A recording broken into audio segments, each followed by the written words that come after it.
श्री गणेशाय नमः। श्री सीतारामाभ्यां नमः। श्री हनुमते नमः। श्री उमापते नमः। श्री गुरुवे नमः। सब संतन की जय जय। जय जय सीताराम। राधे श्याम। अष्टम स्कंद 24वां अध्याय। प्रसंग है भगवान के मत्स्य अवतार की कथा।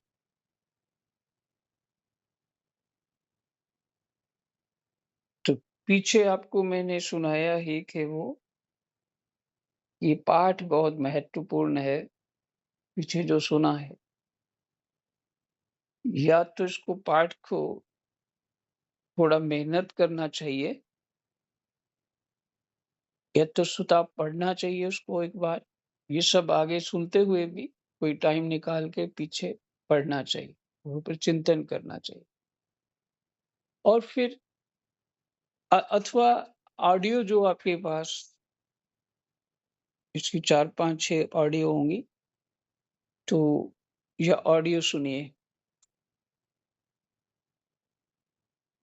ये भी कर सकते हैं, पाठ भी पढ़ सकते हैं, क्योंकि मनन किए बिना पाठ का वैसा फल प्राप्त नहीं होता जैसा होना चाहिए। तो ये मनन है, उसको रिपीट करना, उसको बुद्धि में फिर से उसका चिंतन करना, इसी को मनन कहते हैं। धुंधकारी ने तो पाठ सुन लेता था दिन को, और रात को उसी का चिंतन करता रहता था। इसको मनन कहते हैं। उसी से विशेष लाभ हो गया उसको।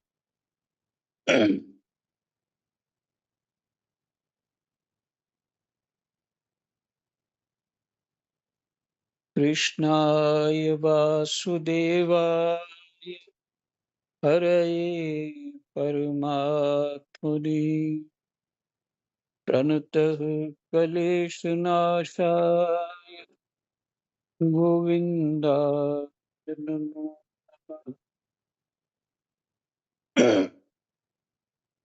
राजा परीक्षित ने पूछा, भगवान के कर्म बड़े अद्भुत हैं। उन्होंने एक बार अपनी योग माया से मत्स्य अवतार धारण करके बड़ी सुंदर लीला की थी। मैं उनके उस आदि अवतार की कथा सुनना चाहता हूँ। भगवान, मत्स्य योनि एक तो यूं ही लोक निंदित है, दूसरे तमोगुनी और असह्य परतंत्रता से युक्त भी है। सर्वशक्तिमान होने पर भी भगवान ने कर्म बंधन में बंधे हुए जीव की तरह यह मत्स्य का रूप क्यों धारण किया? भगवान भगवान मत्स्य योनि एक तो यूं ही लोक निंदित है, दूसरे तमोगुनी और असह्य परतंत्रता से युक्त भी है। सर्वशक्तिमान होने पर भी भगवान ने कर्म बंधन में बंधे हुए जीव की तरह ये मत्स्य का रूप क्यों धारण किया?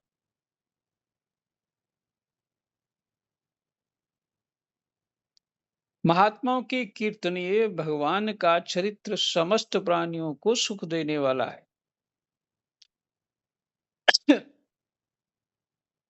आप कृपा करके उनकी ये सब लीला हमारे सामने पूर्ण रूप से वर्णन कीजिए।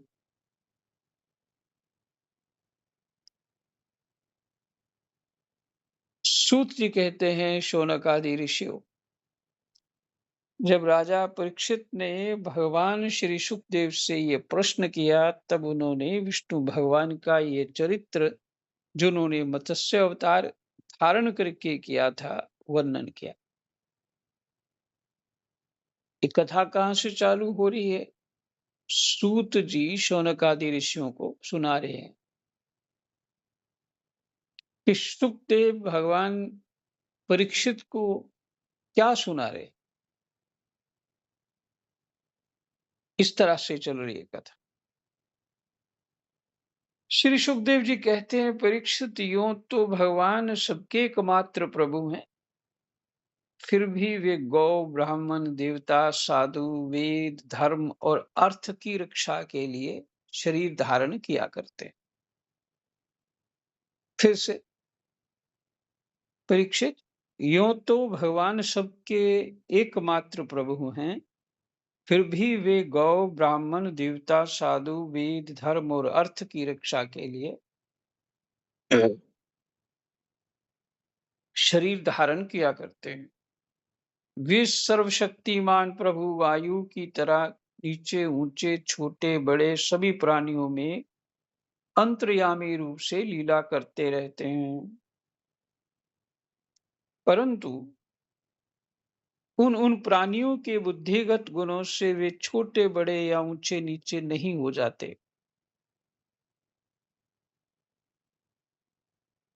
क्योंकि वे वास्तव में समस्त प्राकृत गुणों से रहित निर्गुण हैं।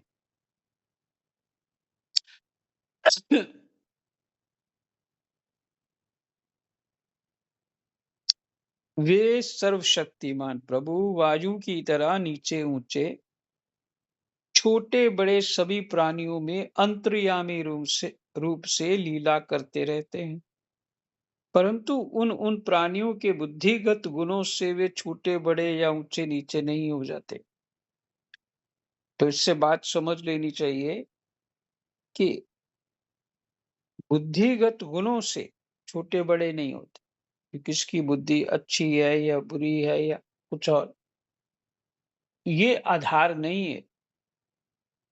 सब में भगवान को देखना, गुणों को देख के भगवान को नहीं देखना, फिर तो नहीं दिखेंगे भगवान। तत्व दृष्टि से कौन कौन से तत्व हैं और किस रूप में परमात्मा आत्म स्वरूप से सब शरीरों में विराजमान है।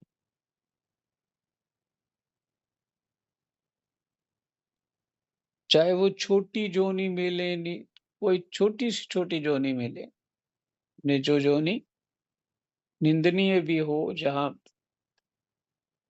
कष्ट अधिक हो, बुद्धि भी ना हो,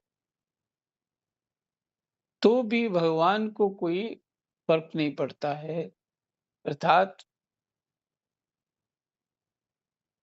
भगवान छोटे बड़े नहीं हो जाते इससे सिद्ध यही होता है कि सभी प्राणी अच्छे बुरे, छोटे काम करने वाले, बड़े काम करने वाले, उनमें सभी समान हैं। ये बुद्धि भीतर से नहीं जानी चाहिए। अगर किसी को सत्संग समझ में आ गया हो, तो ये भीतर से बुद्धि नहीं जानी चाहिए कि सब प्राणियों के प्रति सद्भावना अनिवार्य है और समान रूप से है, होनी ही चाहिए। नहीं तो सत्संग समझ नहीं आ रहा। लेकिन जब आपने व्यवहार करना है, तो जहाँ व्यवहार होगा वो गुण दोष के आधार पर ही होता है। व्यवहार जो है, मान लीजिए आप कोई सब्जी बना रहे हैं, तो वहां समता दिखाएं। जितना नमक डालना है उतनी हल्दी डालनी, उतनी मिर्च डालनी, उतना ही और मसाला डालना है। तो क्या दाल क्या बन जाएगी? जो सब्जी है क्या बन जाएगा उसका? समानता नहीं कर सकते। कम ज्यादा कितना होना चाहिए वे सब विचार करके। तो ये व्यवहार में जो है, हम्म, इसको कहते हैं वर्तना। गुणों, गुण ही गुणों में वर्त रहे। वर्तना जो है, वहां विचार, व्यवहार सब कुछ लगाना पड़ेगा। भीतर से आत्म बुद्धि तो है ही, लेकिन व्यवहार ऊपर से सही करना पड़ेगा। तो ये विचार, ये बात समझ में आ जाए तो समझ लीजिए कि पाठ समझ आ गया। भागवत जी का तात्पर्य यही है कि व्यवहार तो व्यवहार की जगह है, लेकिन किसी की किस मानसिक तौर से, वाचिक तौर से किसी का अपमान नहीं होना चाहिए और उसकी कोई आवश्यकता भी है, कैसा भी कोई आवश्यकता है उसको उसको पूरी करो, जितना समर्थ है, क्योंकि बुद्धि आप परमात्मा से व्यवहार कर रहे हैं ना। अब वो देखिए, अर्जुन ने युद्ध किया, भगवान ने आज्ञा दी युद्ध करो, फिर साथ में उपदेश दिया माम अनुस्मर युद्ध च, मेरा स्मरण करता हुआ युद्ध करना। उसका तात्पर्य यह है कि सभी मेरे जो शत्रु पक्ष भी है, जो सभी लोग हैं, उसमें भी परमात्मा है। लेकिन इस समय मुझे व्यवहार करना है, कर्तव्य करना अपना, जहाँ खड़ा किया वो कर्तव्य ठीक से कर और क्लेश रहित होकर के युद्ध किया। और क्लेश सहित होकर के युद्ध करना, वो तो वैसा युद्ध हो गया, क्लेश के सहित जो करना है, वो तो कर्म फल के अधीन हो गया। और ऐसे कर्म फल से रहित हो गए। कि आप मात्र क्रिया कर रहे हैं, हैं? उसका कोई कर्म फल नहीं होगा। इसी का नाम योग है, कर्म योग। तो इसका फल ही ना हो, तो भगवान के निमित्त सेवा करी हमने, फिर शत्रु पक्ष हो या मित्र पक्ष हो, समानता भीतर से हृदय से है, पर ऊपर से व्यवहार जो करना चाहिए। शत्रु बन के आए हो तुम तो ठीक है, फिर शत्रु के साथ जो व्यवहार करना चाहिए वो ही कर रहा हूं। तुम चोर बन के आए हो तो ठीक है, जो चोर बन के कोई आएगा तो उसके साथ वैसा ही व्यवहार करेंगे, जिस रूप में आओगे। तुम साधु बन के आए हो तो ठीक है, तुम्हें साधु रूप में व्यवहार करेंगे। तुम ब्राह्मण बन के आए हो तो ठीक है, उसी रूप में सारे व्यवहार। लेकिन भीतर ये समझिए, ये हर प्राणी अवतार है परमात्मा का। हर प्राणी अवतार है परमात्मा का। तो जो बन के भगवान आएंगे हमारे सामने वैसा व्यवहार करेंगे।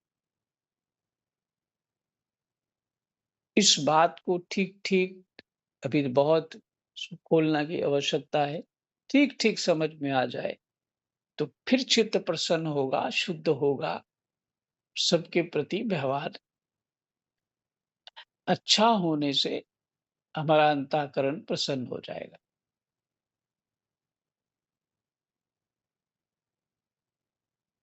और इस तरह से जो साधारण बुद्धि होती है, वो क्या? ये लोग अच्छे नहीं हैं, ये खराब लोग हैं, उसके गुणों को ही देखते रहें, आत्म बुद्धि नहीं रखें। तो वो गुण दोष में क्लेश पूर्वक पूर्ण होकर के व्यवहार करेंगे, तो वो क्लेश ही बनेगा जीवन।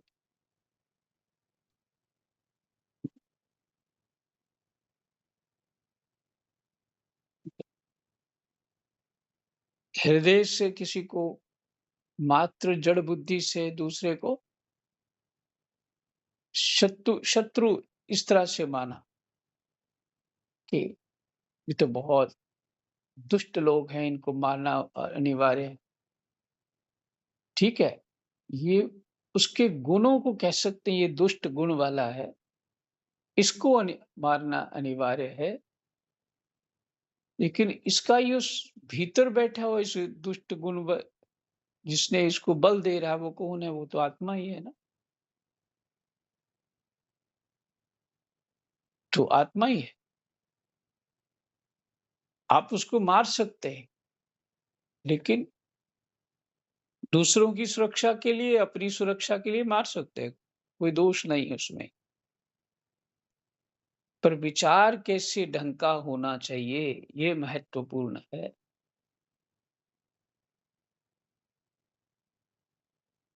तो मैंने ये बात यहाँ से ली है कि छोटे, बड़े, ऊँचे, नीची योनियों में होने से उस आत्म तत्व को कोई प्रभाव नहीं पड़ता। प्रत्यक्ष रूप में इस जगत में भगवान ही हैं। अगर सब में आत्मा है तो सभी अवतार हैं।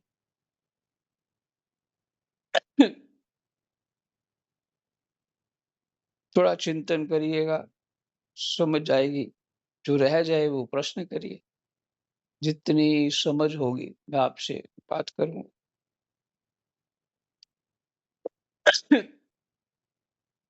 बड़े सभी छोटे-बड़े सभी प्राणियों में अंतर्यामी रूप से लीला करते रहते हैं, परंतु उन उन प्राणियों के बुद्धिगत गुणों से वे छोटे, बड़े या ऊँचे-नीचे नहीं हो जाते। न आप होंगे, न दूसरे होंगे, क्योंकि आत्म तत्व तो समान है सबका और प्रकृति भी समान है। जो 22 गुण है प्रकृति वो भी समान है और भेद जाके ज्ञान में है। जो ज्ञान हमारा ठीक नहीं है, भेद तो वही है मात्र। बाकी सभी लोग समान हैं।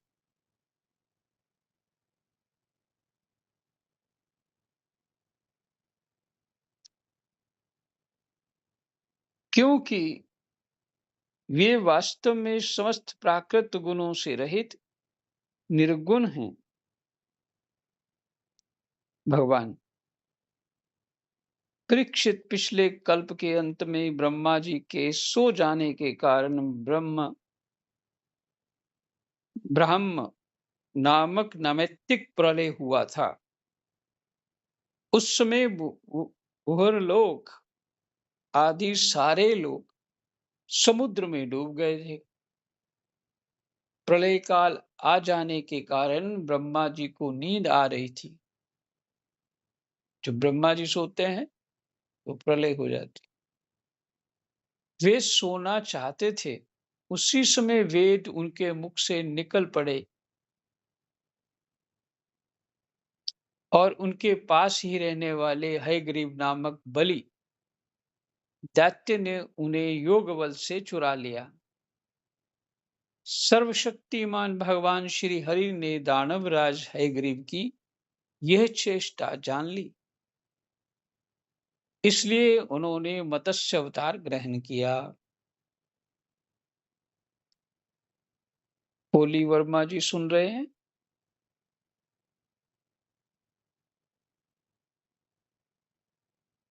हाँ जी महाराज जी, सुन रही हूँ। कल वाला भजन सुना दो अभी, अगर सुना सकते हैं अभी तो, नहीं तो बाद में सुना। ठीक है महाराज जी, सुना। कल वाला ही सुनाना है। हाँ हाँ। ठीक है महाराज जी।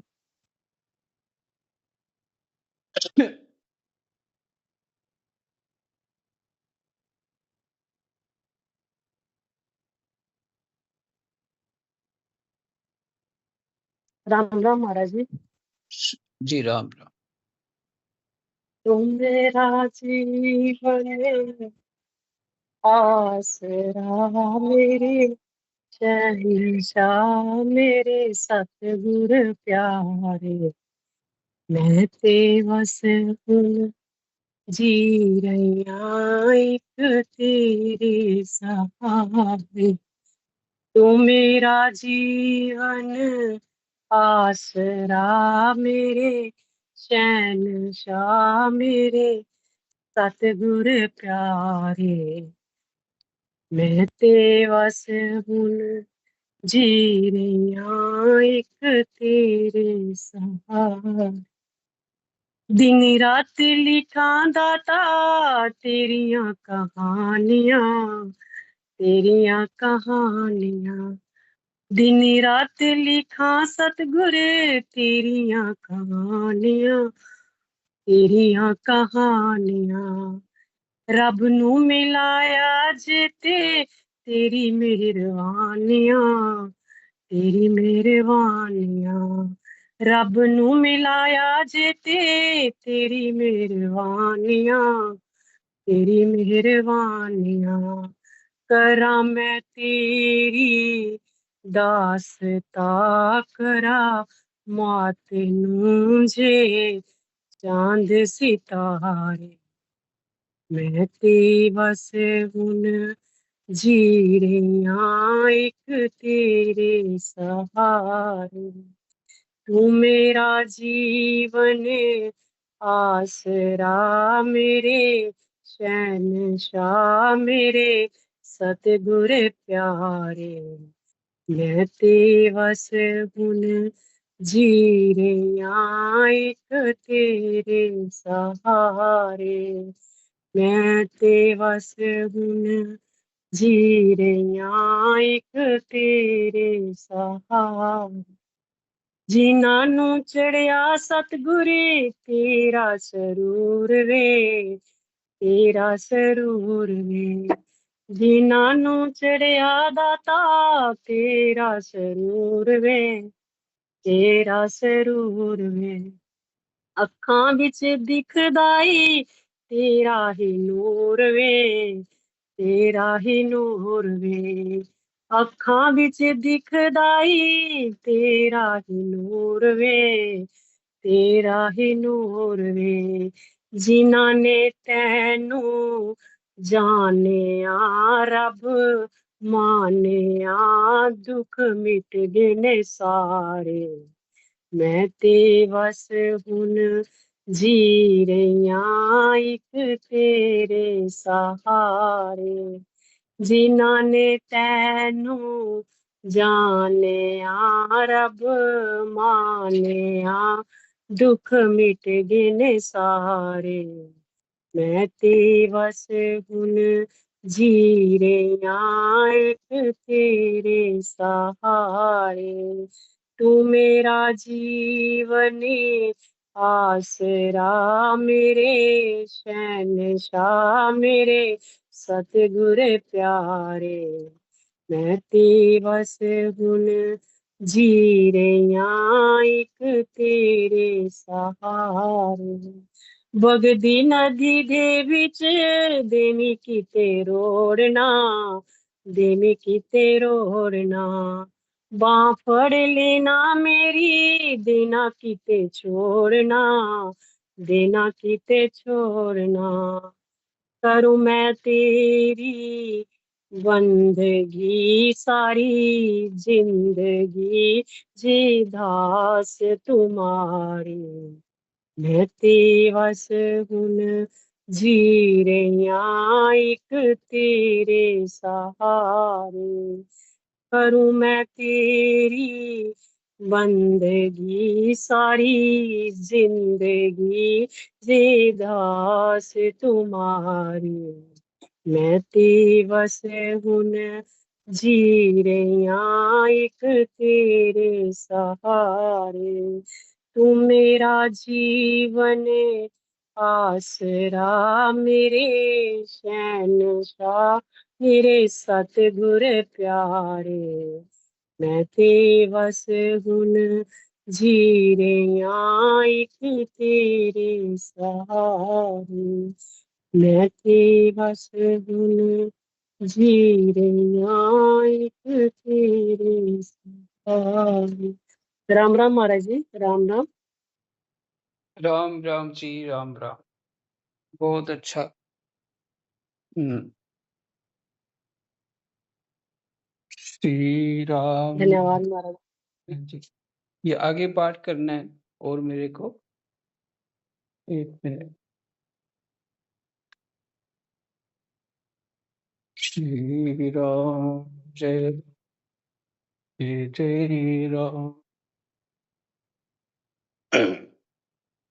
तो मत्स्य अवतार की कथा चल रही।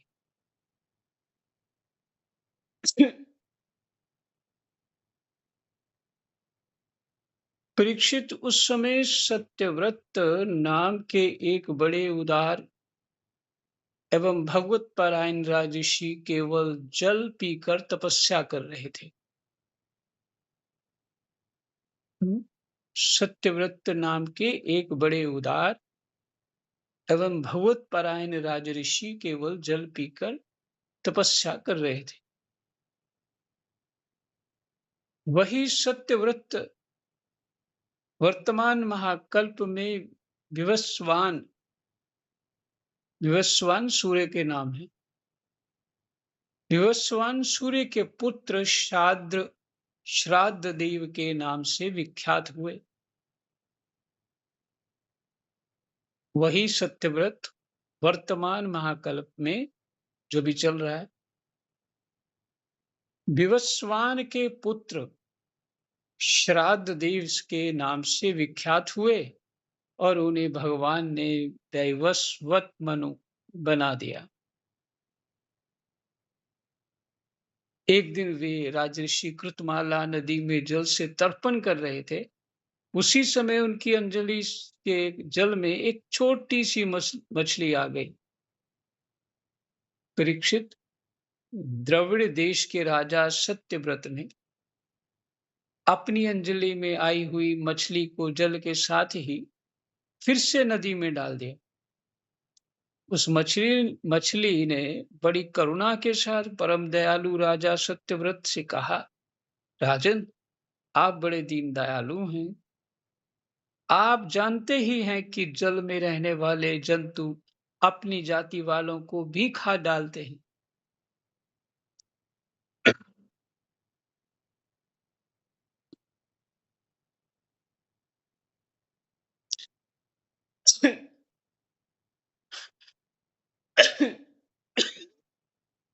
तो पृथ्वी वाले भी तो खा ही डालते हैं।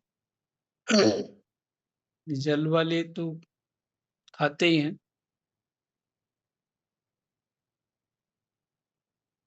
मैं उनके भय से अत्यंत व्याकुल हो रही हूँ। आप मुझे फिर इसी नदी के जल में क्यों छोड़ रहे हैं? राजा सत्यव्रत को इस बात का पता नहीं था कि स्वयं भगवान मुझ पर प्रसन्न होकर कृपा करने के लिए मछली के रूप में पधारे। इसलिए उन्होंने उस मछली की रक्षा मन ही मन संकल्प किया। मछली की रक्षा का मन ही मन संकल्प किया। राजा सत्यव्रत ने उस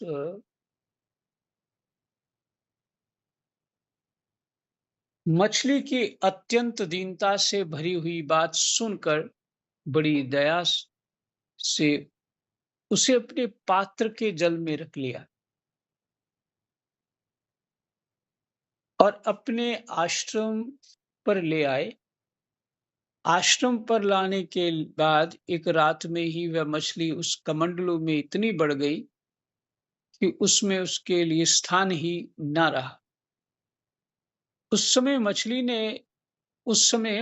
ने राजा से कहा, अब तो इस कमंडलू में मैं कष्टपूर्वक भी नहीं रह सकती, अतः मेरे लिए कोई बड़ा सा स्थान नियत कर दें जहां मैं सुखपूर्वक रह सकूं। राजा सत्यव्रत ने मछली को कमंडलू से निकालकर एक बहुत बड़े पानी के मटके में रख दिया, परंतु वहां डालने पर वह मछली 2 ही घड़ी में 3 हाथ बढ़ गई।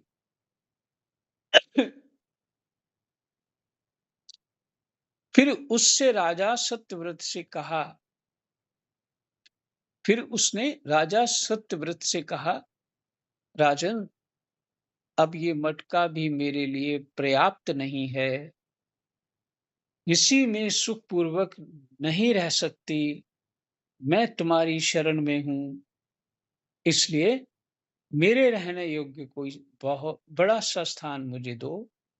परीक्षित, सत्यव्रत ने वहां से उस मछली को उठाकर एक सरोवर में डाल दिया, परंतु वह थोड़ी ही देर में इतनी बढ़ गई कि उसने एक महामत्स्य का आकार धारण कर उस सरोवर के जल को घेर लिया और कहा, राजन, मैं जलचर प्राणी हूं।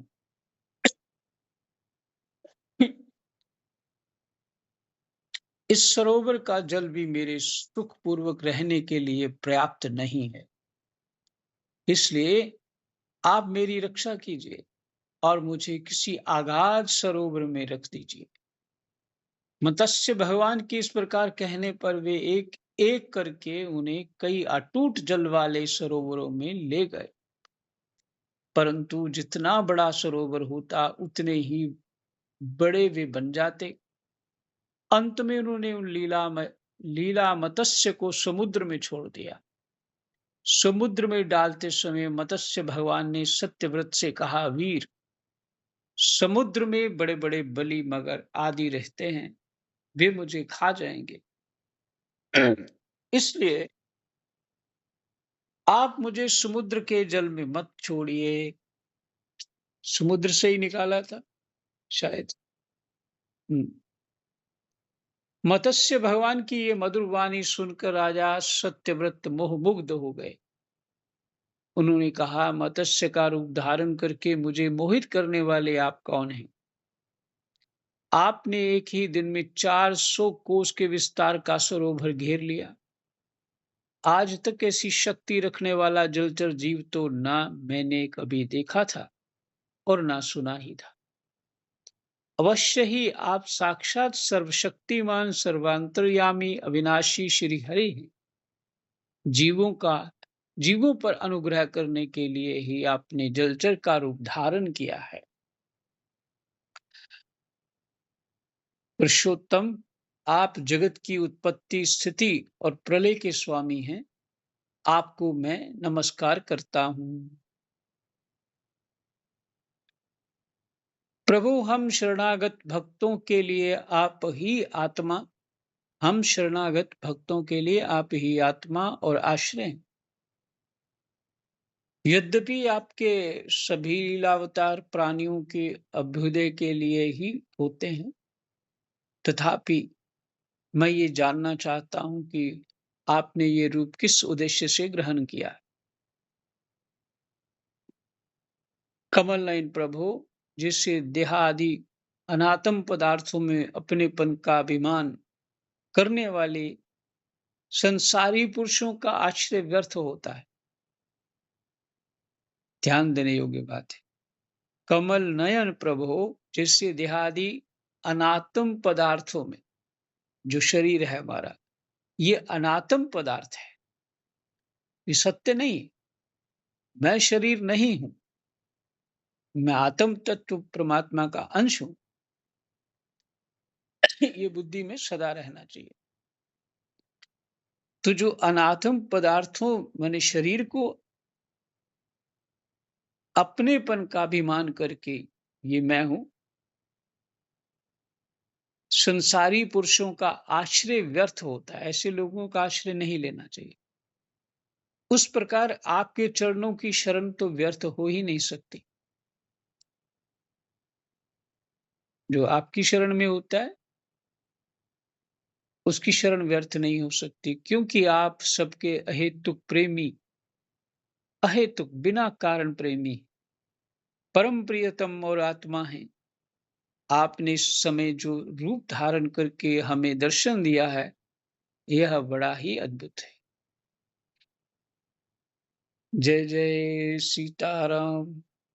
मत्स्य भगवान की जय जय। आज यहीं विश्राम।